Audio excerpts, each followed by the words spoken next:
এইখানে চতুর্থ পর্ব শুরু হইল, আর দেরি না কইরা। যখন সে গুহা থেকে বাইর হইল, তখন তার আগের দিনের একটা দৃশ্য দেখা যায়। ইয়নহো ঘুমাইতেছিল, আর মুহান ওরে ডাইকা তুলতেছিল। তখন ইয়নহো ঘুমের ঘরে কয়, আর 5 মিনিট। কিন্তু মুহান আবার ডাকে। এতে সে জায়গা উঠা কইরা কয়, হায় আল্লাহ, আমি তো কইলাম আরেকটু ঘুমাইতে দাও, তুমি কি আমারে বিশ্বাস করো না? তারপর মাস্টাররে দাইখা তার মন অন্যরকম লাগে। তখন মুহান কয়, এইদিকে আইসো বাচ্চা। ইয়নহো কয়, এখন আবার কি? এরপর মুহান কয়, আমি আমার পুরা জীবন মার্শাল আর্টসের লাইগা দিছি। আমার একটাই ইচ্ছা আছিল, এইটার শেষ চূড়ায় পৌঁছানো। এই জন্য আমি আর কিছুর লোগে জড়াই নাই। শুধু মার্শাল আর্টসের পিছে দৌড়াইতে দৌড়াইতে আমি একখান খিটখিটা বুড়া হইয়া গেছি। শেষমেশ নিজের গোষ্ঠীর লোকজনেও আমারে ছাইরা দিছে। এই কথা শুইনা ইয়নহো মনে মনে কয়, আজ উনার কি হইছে? উনি তো রোজের মতো আচরণ করতেছেন না। মুহান আবার কয়, যখন আমি পিছে চাইয়া দেখি, তখন বুঝি কেন ওরা আমারে খোঁজে নাই। আমি আমার পোলা মাইয়া আর পরিবাররে মার্শাল আর্টসের লাইগা ছাইরা দিছি। আমি সত্যি মনে করতাম, যদি আমি চূড়ায় পৌঁছাইতে পারি, তাহলে বাকি সব কিছু আপনা আপনি ঠিক হইয়া যাইব। কিন্তু আমি ভুল আছিলাম। মার্শাল আর্টস শেষমেশ মানুষেই করে। যদি তুমি মানুষের পথ ভুলা যাও আর শুধু তলোয়ারের ধার পিছে দৌড়াও, তাইলে এর মানে কি থাকে? তুই তো আমার এইটা শিখাইছস। এই প্রথম আমি কাউরে কিছু শেখানোর চেষ্টা করছি। মাঝে মাঝে রাগ করছি, বিরক্ত হইছি, কিন্তু তোরে আস্তে আস্তে বড় হইতে দেখা আমার ভালো লাগছে। আর এখন বুঝছি কারো যত্ন নেওয়া কেমন জিনিস। এই কথা শুইনা ইয়নহো কয়, তুমি এই সব কথা এখন কেন কইতেছ? এমন লাগতেছে যেন আর কখনো দেখা হইব না। তখন মুহান কয়, ওই সময় আইয়া গেছে। এইটা শুইনা সে চিৎকার কইরা কয়, কি কও তুমি? তুমি চাও আমি এটা বিশ্বাস করি? তুমি তো কইছিলে 30 বছর ট্রেনিং লাগবো, এখন তো মাত্র 5 বছর হইছে, এখনও 25 বছর বাকি। তখন মুহান কয়, তুই ঠিক কইছস। এই কথা শুইনা ইয়নহো কয়, তাহলে এইটা কি?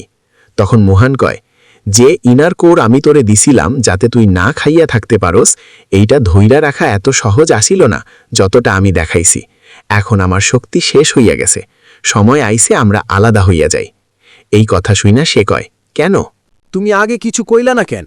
যদি কইতা তাইলে আমি আগেই চইলা যাইতাম, নিজের খাইবার জোগাড় করতাম, আর ট্রেনিংয়ের লাগে আবার ফিরে আইতাম। এই কথা শুনা মুহান মনে মনে কয়, তুই যদি এই জায়গা ঠিকা চইলা যাইতি, তাইলে আর কইরাই ফিরে আইতি না। তারপর ওরে কয়, আমি তোর মনটা পুরা বুঝতাছি। তয় তোর লগে যেই সময়টা কাটাইছি, ওইটা আমার অনেক ভালো লাগছে। আমি আশা করতিলাম তুই দুনিয়ায় আর অনেক দূর যাইতে পারবি, ওইটা দেখা যামু। কিন্তু এইটুকুই আমার লেগা যথেষ্ট। দুনিয়ায় ঘোরাফেরা করা, জিনিসপত্র দেখা আর অভিজ্ঞতা নেওয়া। আমি আমার চোখ দিয়া তোরে পরিষ্কার দেহতাসি, তুই দুনিয়ার পথে হাঁটতাসোস, অনেক দূর দূর যাইতাসোস, দুনিয়াটা দেহতাসোস। এইটা নিজের ভিতরে ধইরা রাখ। যদি তুই এইটা করতে পারোস, তাইলে বাকি সব কিছু নিজেরাই হয়ে যাইব। কিন্তু দুনিয়ার আগে নিজের মানুষজনরে দেখো। আমি এত উঁচা চিন্তায় ডুবে আসিলাম যে আমার আশেপাশের মানুষজনরে দেখি নাই। আমার মতো ভুল করিস না। যদিও আমি আর কখনো তোরে দেহতে না পারি, যদিও এই দুনিয়ায় কেউ আমারে মনে না রাখে, তোর প্রতিটা হাতের নাড়া, তোর তলোয়ারের প্রতিটা আঘাতে তুই আমারে নিজের ভিতরে ধইরা রাখবি। ওইটার লাইগাই এইটা ঠিক আছে। যদিও তুই অসাধারণ না হস, যদিও তোরে কেউ মহান না কয়। এই কথা শোনা ইয়নহো নিজের হাত বাড়াইয়া ওরে থামাইয়া কয়, মাস্টার, এইভাবে যাইয়েন না। এখনও অনেক কিছু আছে যেগুলো আমি শিখি নাই। না, আরেকটা দিন প্লিজ, আরেকটা দিন থাকেন। কিন্তু তার মাস্টার ওইখান থেকে অদৃশ্য হইতে হইতে কয়, শুধু খুশি থাকিস। ওরে যাইতে দেখা সে কানতে কানতে কয়, মাস্টার, একটু আগেই কইলেই কি হইত না? আর সে হাউমাউ কইরা কান্দন শুরু করে। তারপর আমরা ইয়নহোকে গুহার বাইরে দেখি। ও নিজের কাপড়ের দিকে চাইয়া রাগ কইরা কয়, তাহলে এই জন্যই উনি যাওনের আগে কিছু কয় নাই। আর দেখা যায় কাপড়ের উপর কিছুটা লেখা আছে। ও আবার কয়, উনি এইসব লেখার টাইম কই পাইলেন? এক গুয়া বুড়া, যাইতে যদি হইতো চুপচাপ গেলেই তো পারত। তারপর চিৎকার কইরা কয়, এইসবের মানে কি? মুহান যাওনের আগে ইয়নহোর কাপড়ে একটা মেসেজ সেলাই কইরা দিছে। সার কথা হইল, ইয়নহো যেই মার্শাল আর্ট 5 বছরে তাড়াতাড়ি শিখছে, ওইটা এখনও পুরোপুরি শেষ হয় নাই। মুহান জানত সে গায়েব হইয়া গেলে ইয়নহো ট্রেনিং ছাইরা দিব। এই জন্য মুহানোর শরীরে একটা বিশেষ যন্ত্র ঢুকাই দিছে। এইটা ওই ইনার কোর ঘিরা বানানো, যেটা মুহানোরে ঘুমের মধ্যে দিয়া দিছে। এই জিনিসটা ইয়নহোর মার্শাল স্কিল নিজে নিজেই বাড়াইতে থাকব। মানে কিছু না কইরাও ও আস্তে আস্তে শক্তিশালী হইয়া যাইব। কিন্তু ব্যাপারটা এত সহজ না। যদি ইয়োনহোর নিজের অভিজ্ঞতা আর টেকনিক ওই গতির লগে মিলাইতে না পারে, যেই গতিতে কোর বড় হইতাছে, তাইলে ওই কোর ওর ভেতরের শক্তি চুইসা নিয়া ওরে মাইরা ফেলব। সহজ কথায়, ঢিলা দিলে শেষ, মরা নিশ্চিত। এইটা বুঝার পর ইয়োনহো কয়, ওই পাগল বুড়া আমারে চালাকি কইরা বোকা বানাইছে। তারপর ওই লেখায় আরও আসিল, যা দুনিয়ার রাস্তায় হাট, দুনিয়া দেখায়। একবার ঠিকমতো দেখলে তুই নিজেই কিছু একটা অনুভব করবি। আর যদি তুমি কিছু অনুভব করো তাহলে তুমি কিছু পাবে। কোনো কোণে মুখ গুজে থেকো না, বড় করে ভাবো, বড় করে বাঁচো। এই কথা শুনে ইয়োনহো বলে, তেরি কি মাস্টার। আরও লেখা থাকে, এই কথাটা মাথায় রেখে তোমাকে সবার প্রথমে যেখানে যাওয়া উচিত সেটা হলো ইউরিম।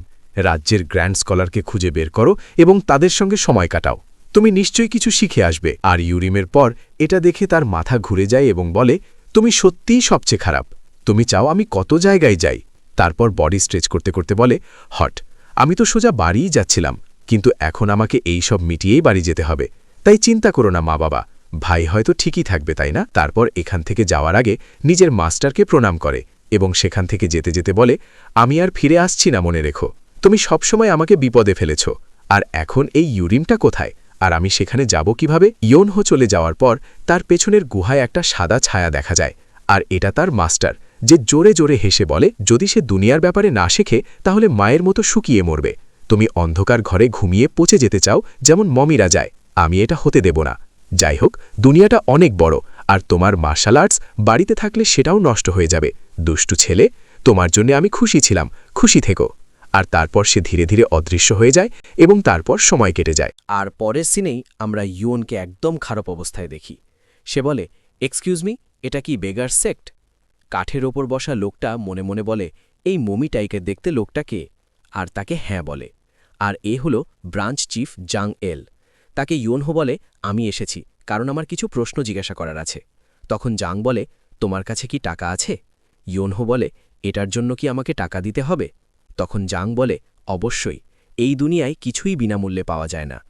তারপর ইয়োনহোর দিকে তাকিয়ে মনে মনে বলে, গলাটা ছেলের মতো, কিন্তু একে তো 50 বছরের বুড়ো লাগছে, কি ঝামেলা। আমি সব রকমের ভিখারি দেখেছি, কিন্তু এ তো সবার বাবা, একে তো মানুষও মনে হচ্ছে না। তারপর তাকে বলে, তোমাকে দেখে মনে হচ্ছে যেন আমরা দুজনেই একই কাজ করি, তাই আমি বিনামূল্যে সাহায্য করতে পছন্দ করব, কিন্তু ব্যবসা তো ব্যবসা। এই কথা শুনে ইয়োনহো বলে, একই কাজ? তখন জাং বলে, হ্যাঁ, আমরা দুজনেই ভিখারি। এই কথা শুনে ইয়োনহো বুক ফুলিয়ে বলে, আমি ভিখারি হলাম কবে? তখন জাং বলে, ঠিক আছে, তুমি শুধু বন্ধু। তারপর আরও বলে, যাই হোক, টাকা নেই তো তথ্যও নেই, দূর হও, গিয়ে কিছু টাকা জোগাড় করো বা কিছু করো। এই কথা শুনে ইয়োনহো বলে, আমি ভিখারি নই, আমি ভিক্ষা কেন করব? তখন জাং, একবার তুমি চেয়ে দেখো, তাহলেই তুমি ভিখারি হয়ে যাবে। তোমার চেহারা দেখে যদি সামলে ঝুড়ি রেখে দাও, তাহলে তুমি প্রচুর কামাবে। তুমি নিজের ভিখারি হওয়ার পটেনশিয়াল নষ্ট করছো। তখনই কিছুক্ষণ চুপ হয়ে যায় এবং তারপর খুশি হয়ে বলে, তুমি কি এই কাজটা করতে পছন্দ করবে? তখন সে বলে, কোন কাজ? তারপরের সিনেই ইয়োহো ভিক্ষা করছে, আর তার উপর টাকার বৃষ্টি হচ্ছে। আবারও সে বেকার সেক্টে জংয়ের কাছে আসে, আর জং তার রোজগার দেখে খুশিতে কাঁপতে থাকে। তারপর হাসতে হাসতে বলে, এর সাথে দেখা হওয়ার আধদিনও হয়নি, আরে এত কামিয়েছে যা আমি 6 মাসেও কামাতে পারি না। তারপর চিৎকার করে বলে, ধনের দেবতা এসে গেছে, ধনের দেবতা এখানে। এই সব শুনে ঝুপড়ির বাইরের এক ভিখারি বলে, কি হচ্ছে? তারপর ঝুপড়ির ভেতরে ইয়োনহোকে জাং বলে, যাই হোক, তুমি কি জানতে চেয়েছিলে? তখন ইয়োনহো বলে, বিখ্যাত গ্র্যান্ড স্কলারদের তালিকা, তারা কোথায় থাকেন, তারা কি পছন্দ করেন এবং তাদের বিশেষত্ব কি। এই কথা শুনে জাং বলে, হ্যাঁ, এটা তো সহজ, হয়ে যাবে। তখন ইয়োনহো বলে, সাথে বিখ্যাত ব্ল্যাকস্মিথদের তালিকা এবং একই তথ্য। তখন জাং বলে, ঠিক আছে, এটাও করতে পারি। তারপর আরও বলে, কথা তো কথাই, আমি করে দেব, 1 সপ্তাহের মধ্যে ফিরে এসো।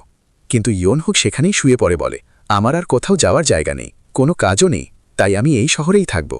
এই কথা শুনে জাং রাজি হয়ে যায়, কিন্তু পরে জাঙ্গেলের এটার জন্য আফসোস হয়েছিল। পরের দিন এক ভিখারি জাংয়ের কাছে চিৎকার করতে করতে আসে যে ইমার্জেন্সি আছে, ব্রাঞ্চ চিফ। এই কথা শুনে জাং অবাক হয়ে বলে, এটা কিসের আওয়াজ? ভিখারিদের মধ্যে আবার এমার্জেন্সি কিসের? তখন সেই ভিখারি বলে, আমরা বেগার সেক্টের লোকেরা ক্ষুধায় মরতে চলেছি।